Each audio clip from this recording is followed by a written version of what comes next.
চব্বিছ নোহোৱাকৈ ঘৰতে কেনেদৰে পাৰফেক্টলি চাবোন বনাব পাৰি, লগতে গুণগুণক কি খাবলৈ দিওঁ দিনটোত গোটেইখিনি, লগতে আপোনালোকৰ যদি তামৰ আৰু পিতলৰ গিলাচত দাগ বহিছে দাগখিনি কেনেদৰে চাফা কৰিব, কেঁচা চবগুটি ঘৰতে ভাজি কেনেদৰে ষ্ট'ৰ কৰিব, আজি গোটেইখিনি এই ভিডিঅ'টোত পাব। ৰাতিপুৱা শুই উঠি খিৰিকীখন মেলি প্ৰথমতে এই প্ৰাকৃতিক সৌন্দৰ্যখিনি দেখা পাওঁ। তাৰপিছত আজি যিহেতু ৰবিবাৰ আৰু একেবাৰে দিনটোৰ কামখিনি কৰি লওঁ, একেবাৰে চাফাই কৰি লওঁ। যিহেতু ইমান বেছি মকৰা জাল হৈছে, এইখিনি সাৰি মুচি লওঁ। তাৰপিছত এতিয়া যাওঁ গা ধুবলৈ। গা ধুই আহি লগ পাই আছোঁ। এয়া কাপোৰ কানি ধুই গা পা ধুই আহিলোঁ আৰু গাটো ধুই আহি আমাৰ প্ৰথম বিবাহিত মহিলাৰ প্ৰথম কামটোৱে হৈছে সেন্দুৰটো ল'ম। মানে মই লিকুইড সেন্দুৰেই লৈছোঁ আৰু ইয়াৰ পিছত মই চাকি জ্বলাম। প্ৰথমতে সেন্দুৰটো লৈ লওঁ, তেতিয়াহে সম্পূৰ্ণ যেন লাগে মুখখন। চাকি গছ জ্বলাই প্ৰথমতে মোবাইলটো অন কৰি ল'লোঁ আৰু এইফালে আমাৰ শিৱসাগৰৰ নাজিৰাত থকা অগ্নিনাথ বাবাদেৱৰ এই মন্দিৰত ৰাজহুৱা বন্তিত মই সদায় প্ৰণাম জনাওঁ। শিখা বাইদেউৰ এই মন্দিৰটোত ঘৰটো সৰা মোচাৰ সময়ত এনেধৰণে বিচনাৰ ওপৰতে চেয়াৰ টেবুলবোৰ দাঙি থৈ দিওঁ আৰু এইডাল হৈছে মানি প্লেণ্ট আৰু এইডালে মই এনেকৈ থৈ দিছোঁ টেবুলখনত গিলাচ এটাত পানী দি পেলাই আৰু এনেধৰণে মই ৰুমটো সজাই ল'লোঁ আৰু এতিয়া যাম চাহ বনাবলৈ। চাহ একাপ খাই লওঁ।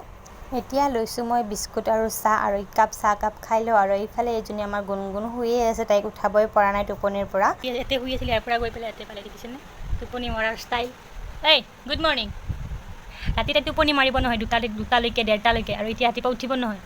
ঐ গুড মৰ্ণিং 10টা বাজিল। 10টা বাজিল।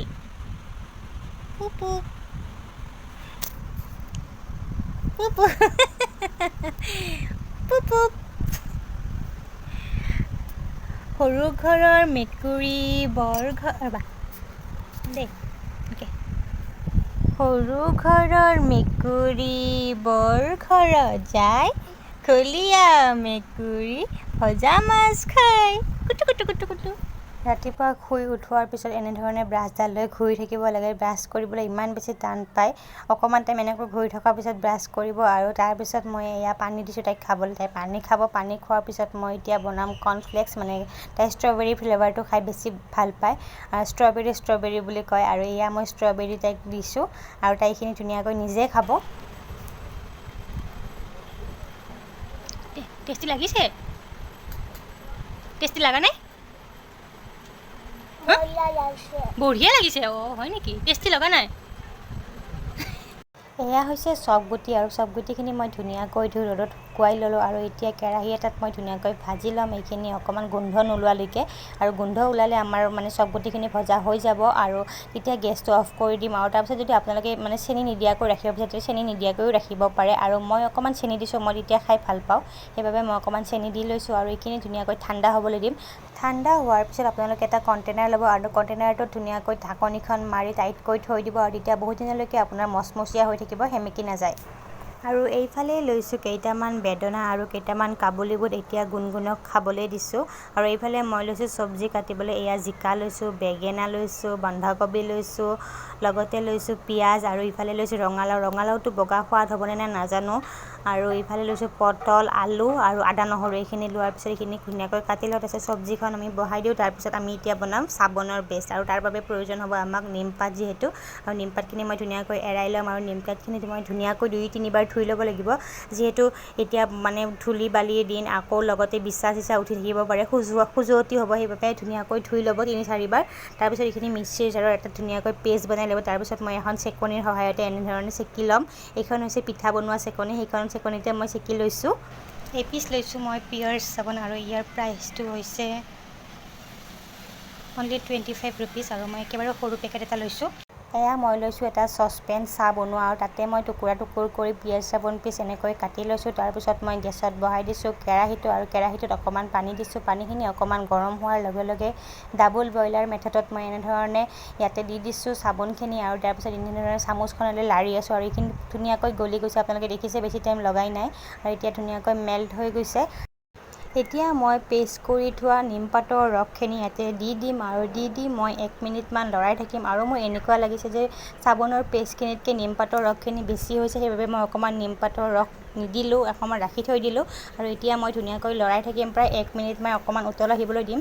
তাৰপিছত ধুনীয়াকৈ ফেনৰ নিচিনা হ'ব। এয়া দেখিছে ধুনীয়াকৈ ফেনৰ নিচিনা হৈছে আৰু এতিয়া মই এইখিনি বন্ধ কৰি থ'ম, আকৌ অকণমান ঠাণ্ডা হ'বলৈ দিম। তাৰপিছত মই এটা প্লাষ্টিকৰ গিলাচ ল'ম আৰু প্লাষ্টিকৰ গিলাচতে মই চাবোন বনাবলৈ দিম, যিহেতু মোৰ তাতে চাবোন বনোৱা মানে চেফকেইটা নাই সেইবাবে।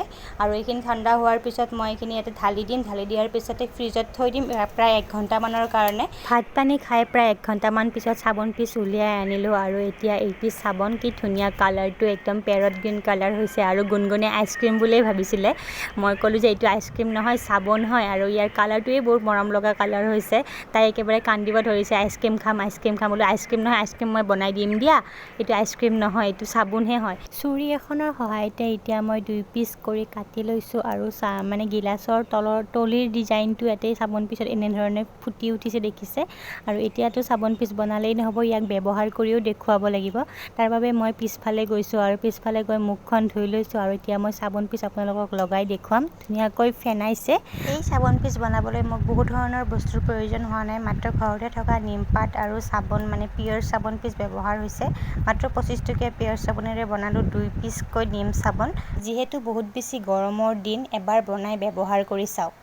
আপোনালোকেতো জানেই নিমপাতৰ উপকাৰিতা। আপোনালোকৰ যদি স্কিনত বিভিন্ন ধৰণৰ পিম্পলছৰ দাগ বা পিম্পলছ উঠে বা আপোনাৰ যদি স্কিনত খজুৱতি আছে, তেনেধৰণৰ সমস্যাৰ পৰা আপোনাক মুক্ত কৰিব।